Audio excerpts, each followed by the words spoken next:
और ब्रेक के बाद आपका फिर से स्वागत है। डिप्टी सीएम दिनेश शर्मा ताज नगरी आगरा पहुंचे, जहां उन्होंने सरकार के 4 सालों की उपलब्धियों को गिनाया। दिनेश शर्मा किसान, बिजली और शिक्षा पर उपलब्धियों को गिनाते दिखाई दिए। वहीं इस दौरान उन्होंने विपक्ष पर भी खूब जुबानी हमला बोला। साथ ही उन्होंने कहा कि इस बार विपक्ष जीत के लिए नहीं बल्कि मुख्य विपक्षी पार्टी बनने के लिए संघर्ष कर रहा है। इसके साथ डिप्टी सीएम ने पेट्रोल डीजल की बढ़ती महंगाई पर अपनी बात रखी। साथ ही डिप्टी सीएम दिनेश शर्मा ने प्रतापपुरा फतेहाबाद में हुई घटना में मृतकों के परिवार से वह मिलने पहुंचे, जहां उन्होंने पीड़ित परिवार से मुलाकात की और मृतक के परिजनों को 2-2 लाख रुपए की आर्थिक मदद देने की बात कही।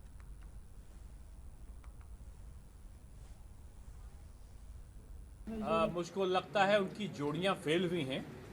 पहले एक विज्ञापन आया था कांग्रेस और समाजवादी पार्टी के साथ उत्तर प्रदेश के 2 लड़के, वो 2 लड़के कहीं नहीं फड़के और पता चला कि पराजय का सामना देखना पड़ा।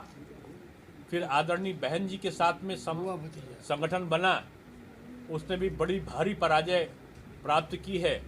अब की बार 2 नौजवानों का जोड़ का आपने उल्लेख किया, मैं समझता हूं कि हार का एक नया रिकॉर्ड वो बनाएंगे, ऐसा मुझे लगता है। भारतीय जनता पार्टी अपने कामों के आधार पर जनता के मिशन 2022 के तहत शुरू हुई सपा की साइकिल यात्रा अब रामपुर से होकर लखनऊ पहुंची है। इस साइकिल यात्रा में सपा के सैकड़ों कार्यकर्ता शामिल हुए।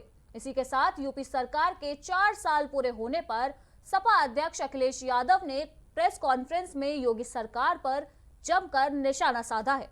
उन्होंने कहा है कि इन 4 सालों में सरकार ने प्रदेश को सिर्फ बर्बाद किया है। अब जनता तैयार हो गई है और इस सरकार से लोग जल्द ही छुटकारा पालेंगे। भारतीय जनता पार्टी की सरकार में चिन्हित कर करके इनकाउंटर्स हुए। सबसे ज्यादा कस्टोडियल डेथ अगर कहीं हुई है तो उत्तर प्रदेश में हुई है। सबसे ज्यादा फेक इनकाउंटर की शिकायत अगर कहीं हुई तो उत्तर प्रदेश में हुई है और जाति और धर्म के आधार पर हुआ है। इसके साथ साथ नेशनल ह्यूमन राइट कमीशन ने अगर सबसे ज्यादा नोटिस किसी स्टेट गवर्नमेंट को दिए तो उत्तर प्रदेश को दिए। जिस उत्तर प्रदेश में मुख्यमंत्री ये कहें कि ठोक दो, तो पुलिस क्या करेगी? तो पुलिस को और ईमानदार अच्छे अधिकारियों को तो मौका ही नहीं मिला है काम करने का। अगर उन्हें काम करने का मौका मिला होता तो शायद लॉ एंड ऑर्डर की व्यवस्था दूसरे तरह की होती। लेकिन हम कौन होते राय देने वाले? ये चीज आप आज याद कर रहे हो। 4 साल से समाजवादी पार्टी यही आरोप लगा रही है। क्या बताइए, एनआरसी सीए में जो लोगों की जान गई, क्या पुलिस की गोली से नहीं गई जान? हम तो उनके परिवारों से मिले हैं, वो गरीब लोग थे। और जितने भी इनकाउंटर वाले हैं, याद कीजिए वो नोएडा का सबसे पहले नोएडा का जो ट्रेनर था, जिम ट्रेनर, क्या उसको गोली नहीं मारी गई? आजमगढ़ में एडीजी वाराणसी जोन ब्रजभूषण ने शहर कोतवाली में बने एंटी ह्यूमन ट्रैफिकिंग यूनिट का फीता काटकर उद्घाटन किया। इस मौके पर डीआईजी सुभाष चंद्र दुबे, एसपी सुधीर कुमार सहित कई पुलिसकर्मी वहां मौजूद रहे। इसी के साथ एडीजी ने महिला थाना, महिला हेल्प डेस्क का निरीक्षण किया और कई महत्वपूर्ण रजिस्टर को भी चेक किया गया। कार्यक्रम के दौरान लोगों ने प्रशासन के काम की तारीफ की।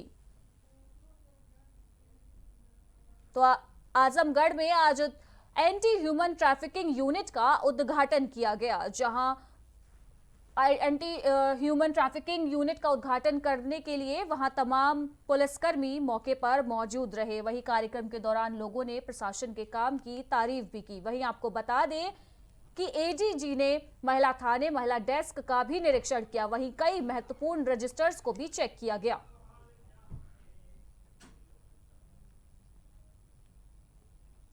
समाजवादी पार्टी ने रामपुर के सांसद आजम खां के खिलाफ हुई कार्यवाही के विरोध में योगी सरकार पर निशाना साधते हुए रामपुर से लखनऊ तक साइकिल यात्रा निकाली थी। सपा सुप्रीम अखिलेश यादव ने रामपुर से साइकिल चलाकर इस रैली को लखनऊ के लिए रवाना किया था। 350 किलोमीटर का सफर तय कर यह साइकिल रैली अब लखनऊ पहुंची, जहां सपा के राज्य कार्यकारिणी सदस्य सुभाष यादव बख्शी का तालाब पर अपने तमाम कार्यकर्ताओं के साथ इस रैली का स्वागत और अभिनंदन किया गया। इस दौरान बीकेटी के सपा कार्यकर्ताओं में जबरदस्त उत्साह देखने को मिला। तो आपको बता दें कि लखनऊ पहुंची है आज सपा की साइकिल रैली, जहां राज्य कार्यकारिणी सदस्य सुभाष यादव का जोरदार स्वागत किया गया।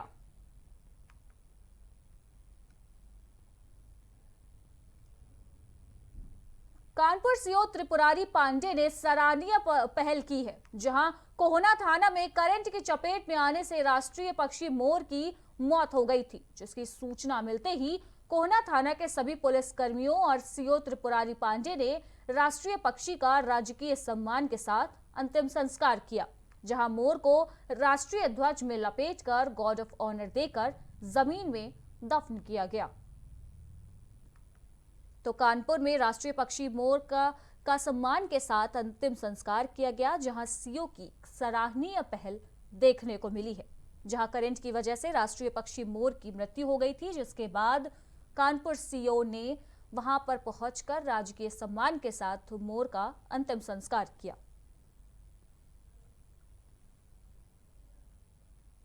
थाना कोना क्षेत्र में प्रभारी निरीक्षक द्वारा सूचित किया गया कि एक राष्ट्रीय पंछी मोर जो कि कटीले तारों में उलझकर गंगा बैराज के पास स्वर्गवास हो गया है, जिसपे हम लोग पहुंचकर वन विभाग दरोगा के साथ मिलकर उनका पीएम वगैरह कराकर दाह संस्कार ससम्मान सहित किया गया। सुल्तानपुर के कुड़वार थाना क्षेत्र के राजापुर बाजार में बड़ा हादसा हो गया, जहां एक नवनिर्मित दुकान की हालत में एक छत भरभरा कर गिर पड़ी। वहीं इस हादसे में दुकान में बैठे एक व्यक्ति की मौत हो गई, साथ ही करीब आधा दर्जन लोग इस हादसे में घायल बताए जा रहे हैं। आनंद फानन में घायलों को इलाज के लिए सामुदायिक स्वास्थ्य केंद्र में भर्ती कराया गया है, जहां घायलों का इलाज किया जा रहा है। वहीं मृतक के शव को पोस्टमार्टम के लिए भेज दिया गया है। तो सुल्तानपुर से आपको ये खबर बता रहे हैं, जहां भरभरा कर एक दुकान की छत गिर पड़ी, जिसके बाद वहां मौजूद कई लोग इस मलबे में दब गए। वहीं एक युवक की मलबे में दबने के कारण मौत हो गई। वहीं आधा दर्जन से ज्यादा लोग वहां घायल हो गए। फिलहाल घायलों का इलाज अस्पताल में किया जा रहा है। जो घटनाक्रम था उसमें संभवतः कहीं पर मकान की छत गिर पड़ी थी, तो राजापुर गांव कुड़वार में वहाँ से एक लड़का अजीत उर्फ बबलू को लाया गया था, मृत अवस्था में लाया गया था, उम्र लगभग 28 वर्ष। चिकित्सालय में आने पर औरैया के थाना एरवा कटरा पुलिस को बड़ी सफलता हासिल हुई है। पुलिस ने शातिर बदमाश को गिरफ्तार किया है। साथ ही पुलिस ने बदमाश के पास से अवैध तमंचे और कारतूस को भी बरामद किया है और बदमाश को फिलहाल जेल भेज दिया गया है। तो आपको बता दें कि औरैया से ये खबर हम आपको बता रहे हैं, जहां पुलिस को बड़ी सफलता हासिल हुई है, जहां पुलिस ने एक बदमाश को गिरफ्तार किया है।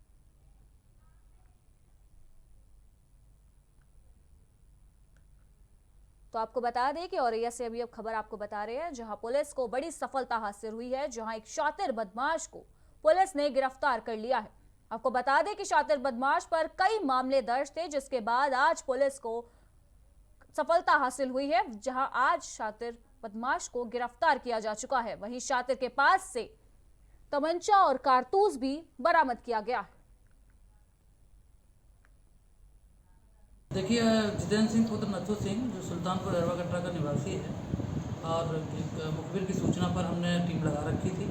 चबरामऊ रोड पर जो ढाबा है उसके पास से आज सवेरे 4:53 पर उसकी संदिग्ध अवस्था में गिरफ्तारी की गई, उससे पूछताछ की गई, उसकी तलाशी ली गई, तो उसके पास से एक 315 बोर अवैध असलाह और एक जिंदा कारतूस बरामद हुआ है। साथ ही जब और पूछताछ से की गई तो इसने पता चला कि इस पर लगभग आधा दर्जन मुकदमे विभिन्न थानों में, खासतौर पर दिव्यापुर और औरैया में वसीम रिजवी के खिलाफ मुस्लिम समुदाय के लोगों ने विरोध प्रदर्शन किया। बता दें कि कुछ दिनों पहले वसीम रिजवी के द्वारा कुरान की 26 आयतों को लेकर याचिका दायर की गई थी, जिसके बाद से इस्लाम धर्म को मानने वालों को ठेस पहुंची है। वहीं देश के कोने कोने में मुस्लिम समुदाय इसका जबरदस्त विरोध कर रहे हैं। तो औरैया से आपको खबर बता रहे हैं, जहां वसीम रिजवी के खिलाफ मुसलमानों ने विरोध प्रदर्शन किया है। आपको बता दें कि वसीम रिजवी ने कुरान की 26 आयतों पर याचिका दायर की थी, जिसके बाद मुस्लिम समाज के लोगों को काफी क्षति पहुंची थी, जिसके बाद से लगातार वसीम रिजवी का देश भर में विरोध प्रदर्शन किया जा रहा है। वहीं इस कड़ी में औरैया के मुस्लिम समुदाय के लोगों ने भी अपना विरोध प्रदर्शन दर्ज किया।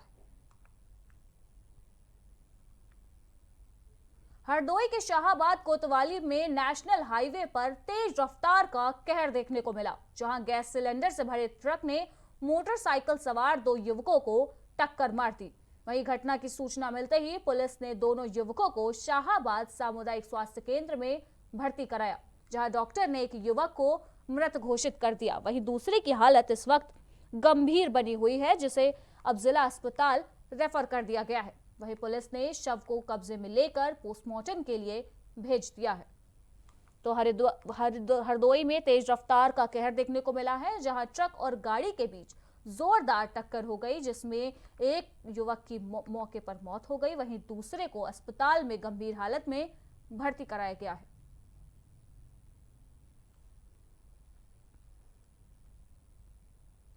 जालौन के गोविंदम ढाबा के पास एक बस अनियंत्रित होकर पलट गई। बस महाराष्ट्र के पुणे से उत्तर प्रदेश के गोरखपुर जा रही थी।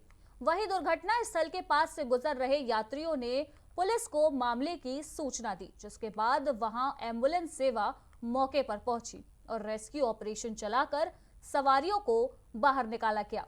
आपको बता दें कि हादसे में करीब 15 लोगों के घायल होने की खबर है। हालांकि इस दौरान बस चालक मौके से फरार हो गया। तो जालौन से आपको खबर बता रहे हैं, जहां नेशनल हाईवे पर एक हादसा देखने को मिला, जहां एक बस हादसे का शिकार होकर पलट गई, जिसमें सवार यात्रियों को गंभीर चोटें आई हैं। वहीं आपको बता दें कि बस चालक मौके से फरार हो गया। हाँ, ये बस आ रही थी पूना महाराष्ट्र से बस्ती के लिए जा रही थी और ये सरस्वती है जगह NH-27 पे ये घटना, ये बस पलट गई, ड्राइवर की लापरवाही हो गया और इसमें करीब 15 आदमी अभी तक हमारे पूरा नफरी मिलाए गए, हम घायल हैं। सारे लोगों को मेडिकल कॉलेज पहुंचा दिया। हमारी पुलिस टीम तत्काल पहुंची है, पूरी कालपी की फोर्स है, सदर की फोर्स है, हमारे CO सिटी साहब आए, मजिस्ट्रेट साहब आ रहे हैं, एम्बुलेंस आ गई है, सारी पुलिस की गाड़ियाँ हैं सर, और सब शेष सुरक्षित हैं। उनको आगे हम होटल में व्यवस्था भी कर दी है, बस की व्यवस्था कर दिया। जो शेष है उनके सामान वगैरह की निगरानी गिन करके हम आगे कर। कितने लोग घायल हुए सर? मालूम नहीं भैया संतोष कुमार विश्वकर्मा। अच्छा, कहाँ से आ रहे थे आप? पूना से। कहाँ को जा रहे थे आप? गोरखपुर। अच्छा, क्या हुआ रास्ते में, ये हादसा कैसे हुआ? रास्ते में गाड़ी ओवरलोड ज्यादा थी। हाँ, इसके वजह से वो मतलब खाई गिर गया, आधा घंटा हो गया। अच्छा, आधा घंटा हो। कितने लोग इसमें घायल हुए हैं? 6-7 लोग घायल हुए हैं। अच्छा, अब मौके पे पुलिस आई है? हाँ सर, आई है। उत्तर प्रदेश की राजधानी लखनऊ में सैकड़ों की तादाद में वकीलों का आज जन सैलाब उमड़ आया है। दरअसल मामला कल का है, जब NIA कोर्ट में एक वकील को हार्ट अटैक आया था, जिसके बाद उसे अस्पताल ले जाते वक्त गाड़ी ट्रैफिक में अटकने की वजह से उसकी मौत हो गई थी।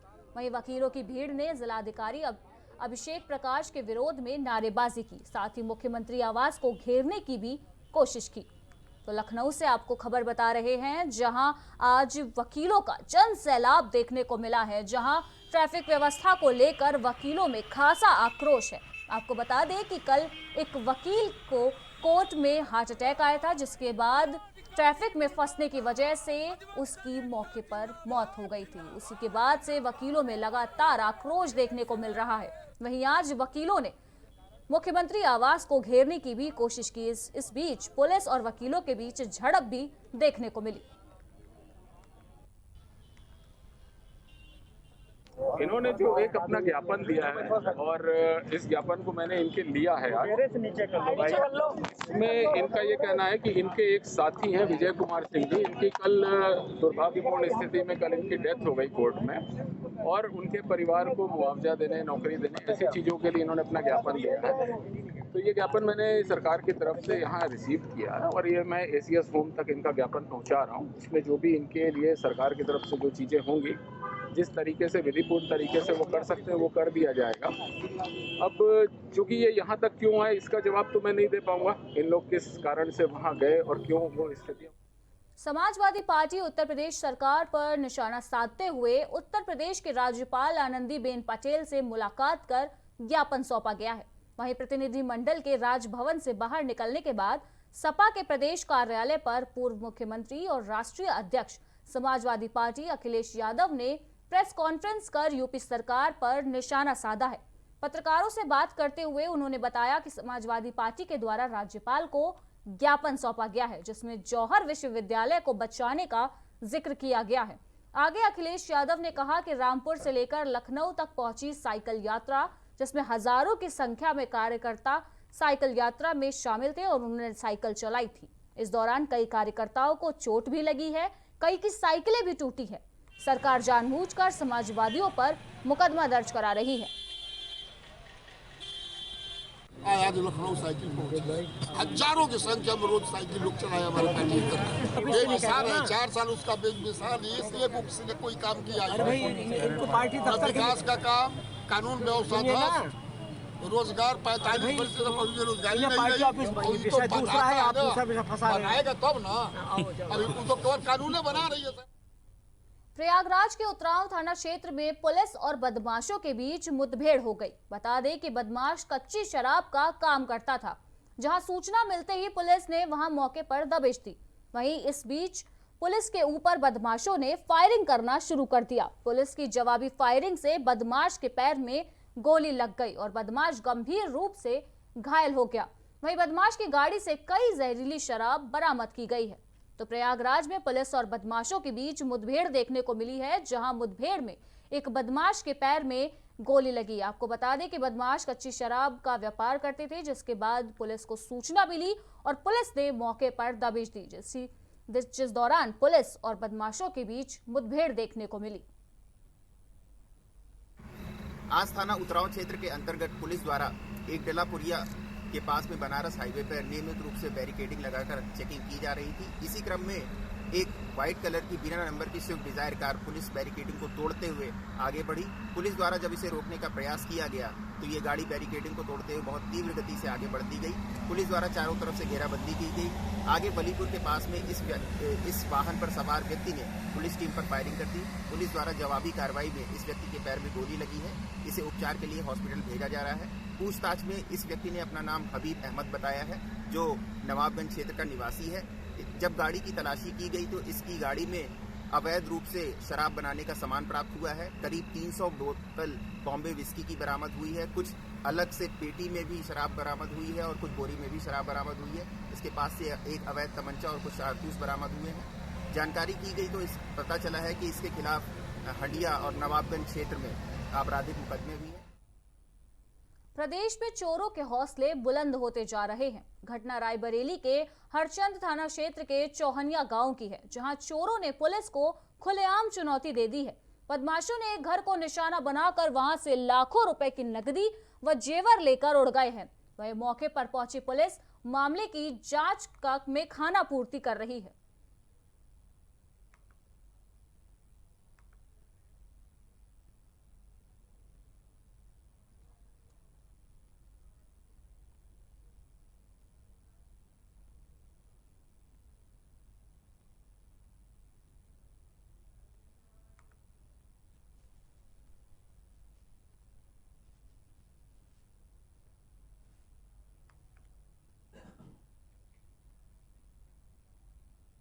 रायबरेली में ढीह इलाके में शातिर चोरों के गैंग का पर्दाफाश करते हुए पुलिस ने सफलता हासिल की है। पुलिस ने गिरोह के 5 सदस्यों को गिरफ्तार किया गया है। पकड़े गए शातिर चोरों के पास से पुलिस ने भारी संख्या में कारतूस और चोरी किए गए अन्य सामानों को भी बरामद कर लिया है। इसके साथ ही पुलिस अधिकारियों का कहना है कि आगे भी चोरों के खिलाफ कार्यवाही जारी रहेगी।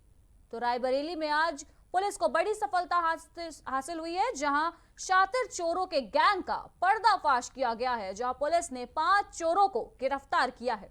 वहीं चोरी किए गए सामान भी पुलिस ने जब्त किए हैं। पंचायती चुनाव को लेकर यूपी पुलिस भी सतर्क हो गई है। लखनऊ के कमिश्नरेट पुलिस ने अवैध रूप से तमंचा बनाने वाली फैक्ट्री का भांडाफोड़ किया है। पकड़े गए आरोपी के पास से लगभग 5 अवैध असलहे बरामद हुए हैं। आरोपियों के पास से तमंचा बनाने का रॉ मटेरियल भी बरामद किया गया है। पुलिस दबिश के दौरान पकड़े गए आरोपी का नाम सोनू पांडे बताया जा रहा है। वहीं दूसरा आरोपी आकाश भागने में कामयाब हो गया। पकड़े गए आरोपी 2 महीने से किराए के मकान में रहकर अवैध रूप से असलहा बना रहे थे। फिलहाल पुलिस पकड़े गए आरोपियों का आपराधिक इतिहास खंगालने की कोशिश कर रहा है।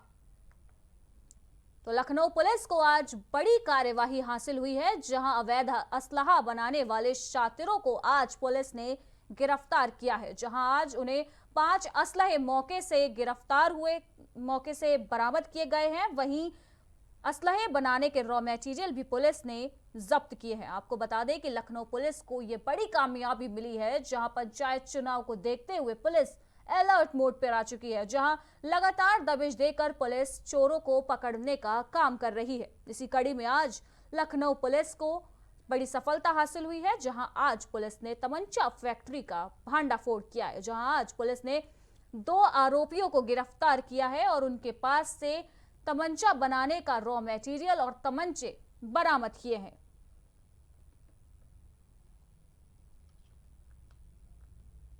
लखनऊ पुलिस ने अवैध रूप से तमंचा बनाने वाली फैक्ट्री का भांडाफोड़ किया है। इसी मुद्दे पर संवाददाता अभिषेक सिंह ने लखनऊ उत्तर के डीसीपी रईस अख्तर से मुलाकात की। हाईकोर्ट के आदेश के बाद पंचायती चुनाव को लेकर के दोबारा से आरक्षण लिस्ट जारी कर दी गई है। वहीं पुलिस प्रशासन भी इसको लेकर के सतर्क हो गया है। उत्तर प्रदेश की राजधानी लखनऊ में आज पुलिस को एक बड़ी सफलता हाथ लगी है और हमारे साथ बात करने के लिए उत्तरी लखनऊ के डीसीपी रईस अख्तर साहब हैं। सर, क्या है पूरा मामला, क्या पुलिस को सफलता हाथ लगी है? आज थाना मड़ियाँव के कमलाबाद बड़होली से एक शातिर अभियुक्त को गिरफ्तार किया गया है, जिसके पास से 12 बोर और 315 बोर के अवैध तमंचे, जो कुछ पूर्ण निर्मित हैं, कुछ अर्ध निर्मित हैं, मैं कारतूस और उसको बनाने वाले इंस्ट्रूमेंट के साथ गिरफ्तार किया गया है। उनका एक साथी आकाश मिश्रा, जो मूलतः लखीमपुर खीरी का रहने वाला है, वो फरार हो गया है। हम लोग उसको शीघ्र गिरफ्तार करने का प्रयास कर रहे हैं। जो अभी पूछताछ में पता चला है कि ये आकाश मिश्रा लखीमपुर खीरी से रॉ मटेरियल यहाँ लाता था और सोनू पांडे और आकाश मिश्रा दोनों इसको यहाँ पे मोल्ड करके अवैध तमंचे यहाँ पे लोगों को सप्लाई करते थे। अभी आकाश मिश्रा फरार चल रहा है, हम लोग उसको अरेस्ट कर लेते हैं। तो डिमांड और सप्लाई की पूरी चेन को हम लोग ट्रैक करेंगे और जो भी इसमें संलिप्त होंगे हम उनके खिलाफ पूरी विधिक कार्रवाई करके उनको अरेस्ट करेंगे। सर, क्या लगता है पंचायती चुनाव को लेकर के इनका कनेक्शन कहीं से लिंक हो रहा है, कहीं होता दिख रहा है? निश्चित रूप से पंचायती चुनाव अभी हमारे सर पे हैं और शीघ्र ही होने वाले हैं, तो कहीं ना कहीं अवैध तमंचों की डिमांड भी बड़ी है इनके पास से, जो इनसे पूछताछ में पता चला है। तो कहीं ना कहीं इसका इस्तेमाल इसी पंचायत चुनाव में होना था और हमारी पुलिस की कामयाबी मैं कहूँगा कि समय रहते इन्होंने इसको अरेस्ट कर लिया है और एक बार हम पूरी चेन को ट्रैक करने का प्रयास कर रहे हैं। तो ये हमारे साथ डीसीपी रईस अख्तर सर थे। इनका कहना था कि जिस तरह से पुलिस को एक कामयाबी मिली है, कहीं ना कहीं इसकी जो चेन है वो दूर तक होती हुई दिख रही है। उसके पीछे जांच पड़ताल होगी और आने वाले समय के बाद ही ये चीज़ें पता चल पाएगी। मैं Abhishek Singh, camera person lucky के साथ। इसी के साथ उत्तर प्रदेश की खबरों में इतना ही। बाकी की तमाम खबरों के लिए देखते रहिए प्राइम टीवी। नमस्कार।